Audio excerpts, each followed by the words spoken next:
Thank you all first and foremost for coming. Today I'm going to be very, very brief. I'll give you a little summation of what happened, and then I will say one thing. I was coming from a lunch at a hotel not too far from here. And on my way, I was on my way home. Just here at the engine petrol station, a vehicle tried to stop us, brandishing guns and walkie-talkies. And they hooted, and they rang a siren saying, "Stop, stop, stop." I said, "What is this?"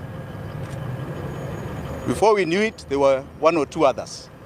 So we decided, if they're going to try and find a way to me, let them get me in my home. So we drove towards the home. And then decided, actually, by the way, I think it is better we come to a public place, because this didn't seem very genuine.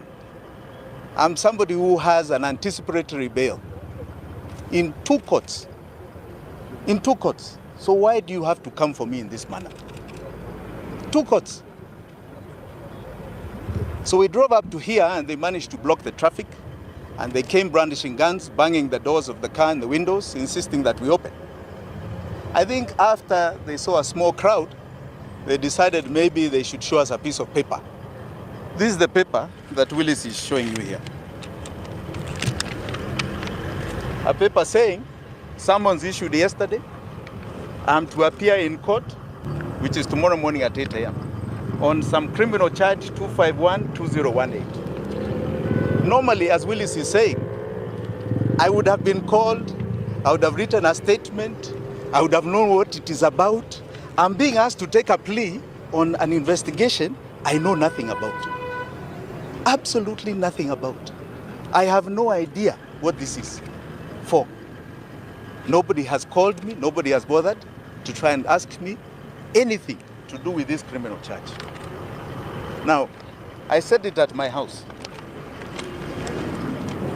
They came to my house with over 100 men. Over 100 men on some purported charge that they have found guns somewhere or they are coming to search. Up until today, they've never called me to record a statement of what they did in my house. Never. Never. Never. They have never offered any evidence in court, where we are in court for anticipatory bail, of any kind that there is any investigation on me. Now, today you chase me all over town to serve me a summons. The other day it's my passport. The time before that, it is something about gun revocation. As I said in my house, this is also becoming comical. Another day it's an obituary. It's a persecution. It's a persecution. And really, I would like to address my old friend, although I don't think we're friends anymore. He was my friend until he burst the door of my house. So I say I want to address my old friend, and you know who I'm talking about. Please, you are not going to become legitimate by persecution of Kenyans. I'm just one case. You will not become legitimate by persecuting me or anybody else. Legitimacy is gotten from the people of Kenya. And please, you cannot force yourself on anybody. You cannot. There's nothing any of us are doing that are outside the law. Nothing. We are exercising our democratic rights as enshrined in the Constitution.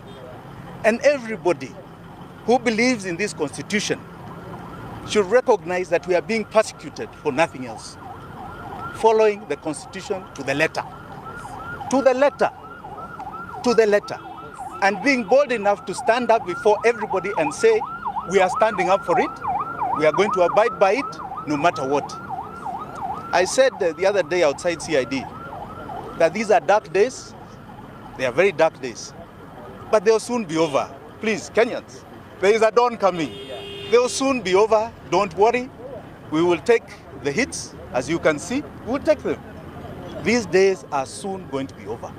Please, there is a lot of hope in the future. Don't despair. Don't become desperate. Others are the ones who are desperate, not us. You can see I'm smiling here. What was very clear, they wanted to arrest me, keep me overnight and present me some court somewhere. I don't know for what charge.